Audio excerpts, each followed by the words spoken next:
Hey, if you ever wondered what the ideal length is for the perfect email follow-up sequence, or just how long your email follow-up should actually be, stick around and watch today's video through until the very end, as I'm about to cover how long you should follow up with your prospect to maximize sales, maximize profit, and at the end of the day, make more money. With that said, if this is your first video, my name is Misha Wilson, and over the course of the last few years, I've now done over $25 million in total sales, and one of the pillars of my success has been email follow-up. And in today's video, I'm going to share with you my exact thought process and methodology on the topic. With that said, if you get value out of today's video, don't forget to go ahead and hit that subscribe button and that bell icon notification button so that you get notified when I do more videos just like this. With that said, let's go ahead and dive right in. Welcome to the Misha Wilson Show, where we show you how to create massive success online so you can enjoy the lifestyle of your wildest dreams. All right, so in today's video is actually a Q&A, and we're gonna answer a question from one of my students. So that question is, Misha, how long is the ideal email follow-up sequence? So if you've been around, the internet marketing world for any period of time, you've probably seen 100 different ways to follow up with your prospects and with your email list subscribers. So some marketers swear by having really long, automated follow-up sequences where they have hundreds or thousands of automated emails that go out just kind of automatically selling their products and selling their services, right? Other marketers might have 3 to 7 automated email follow-up sequences. And then after those 3 to 7 go out, from there, they might start sending daily broadcast messages.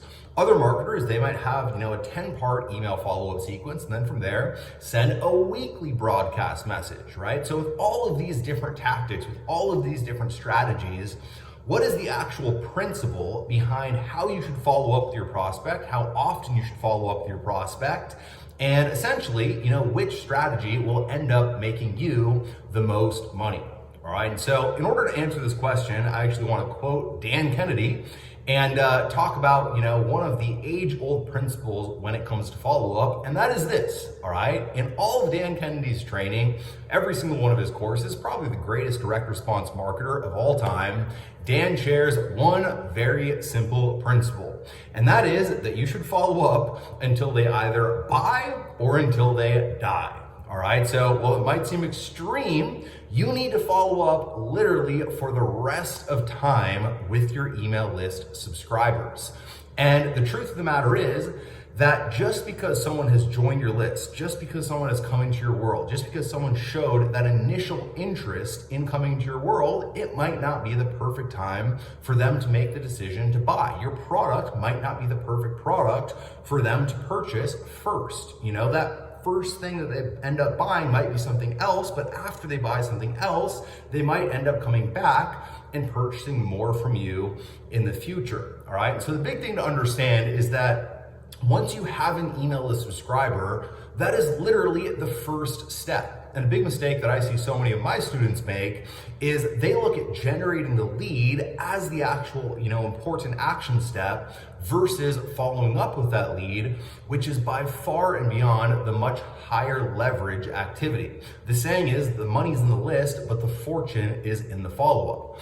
And so from a principles perspective, a 30,000-foot view perspective, what you need to be doing and what your mindset needs to be is you need to follow up with your email list subscribers, with your prospects, and with your audience, literally for the rest of time, all right? Now the question obviously becomes, well, how do I do that, right? How do I do that in a cool way where I come off as someone who my prospects will actually like, who will continue to tune into me, that I'm just not, hard selling or pushing a product on my prospects literally every single day for the rest of my life, right? Now, what I like to do is I like to have a basic automated sequence that's either 3 to 7 emails long, somewhere in between, somewhere in that time frame, where when someone joins my list, they're gonna automatically get 3 to 7 emails pushing them back to the original product or service that they saw. All right, so if they join for a specific product on affiliate marketing or on email marketing, whatever it might be, we have different front ends.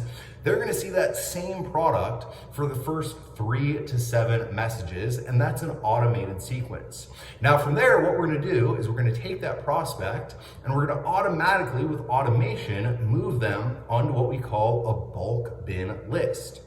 And once they're on that bulk bin list, we are literally going to mail them daily for the rest of time until they either buy, die, or unsubscribe from the email list, right? Now, here's the key in order to be able to pull this off without burning out your list, because that's the huge risk in mailing super often to your email list. And the key is this.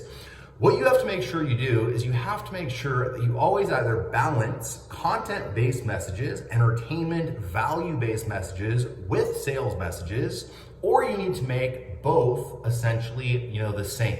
All right, so you can send an email that has value, content, entertainment, a story, right? A story that goes ahead and illustrates a point, a lesson, etc., while at the same time within that email sell. Or you could have, as an example, an email just like the one that I use to send you this video that sends you a piece of content, a piece of value, a piece of goodwill that builds a relationship with your audience, and then a separate email that directly sells a product, a service, or a good to your audience. My old mentor, Dagan Smith, had the AM, PM, 2 emails a day methodology, and every single morning he would send a piece of value to his list, and every single evening he would send a sales message to his list, all right? And that's how he balanced what we call the goodwill bank with his audience. And so the big thing that you have to make sure of is that when you mail your list every single day, you are not just selling it, you're also providing goodwill and value, and you're showing up to your prospect in a way that your prospect actually likes and appreciates.